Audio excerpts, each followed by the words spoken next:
In the morning when I rise, give me Jesus.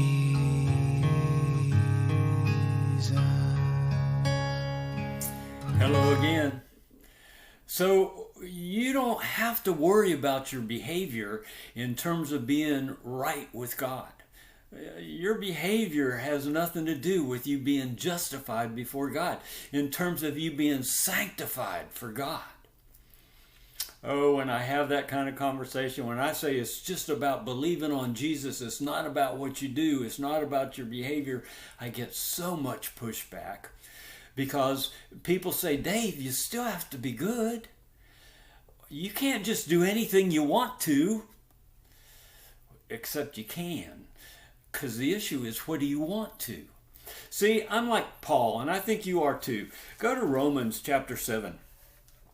In Romans 7, Paul says this: if I do the very thing that I do not want to do,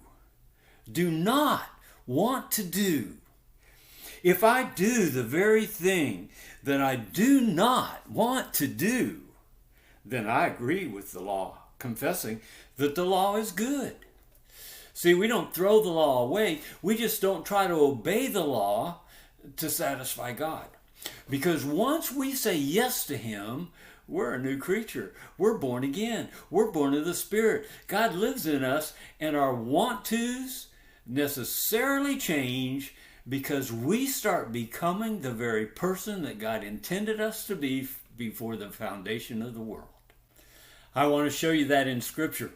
In Genesis chapter 1, verses 26 and 27, they say this: Then God said, let us make man in our image, according to our likeness, and let them rule over the fish of the sea, and over the birds of the sky, and over the cattle, and over all the earth, and over every creeping thing that creeps on the earth.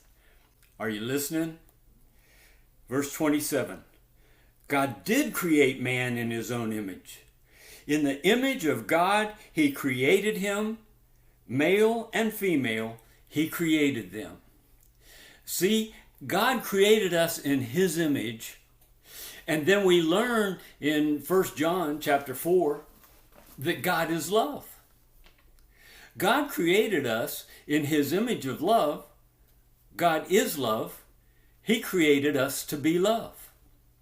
And so, when you look at the law is good, because the law is all about you being who God created you to be.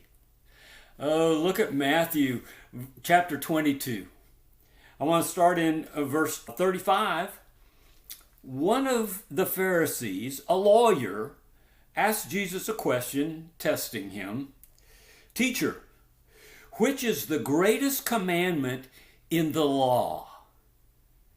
And Jesus said to him, well, you know this verse, don't you? Almost everybody does. What's the greatest commandment?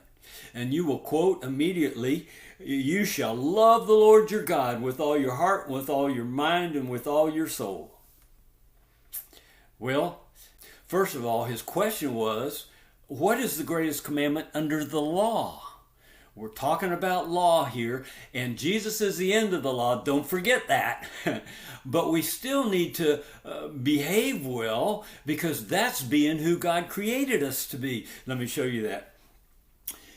This is the greatest and foremost commandment. That's what Jesus said.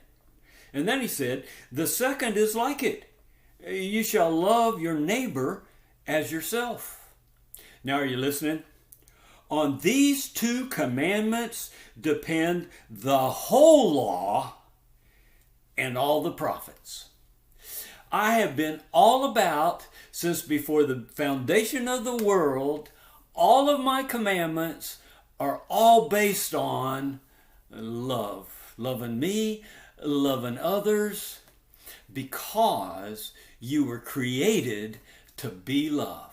You be who you are and quit worrying about your behavior, because if you be who you are, united to me, behavior's going to be okay.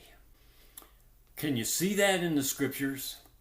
Of course we want to behave well, because the real you wants to. That's how God created us.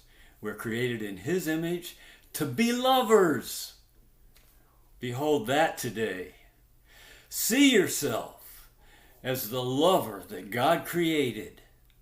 And we'll talk some more tomorrow. God bless you. Give me Jesus. Give me Jesus.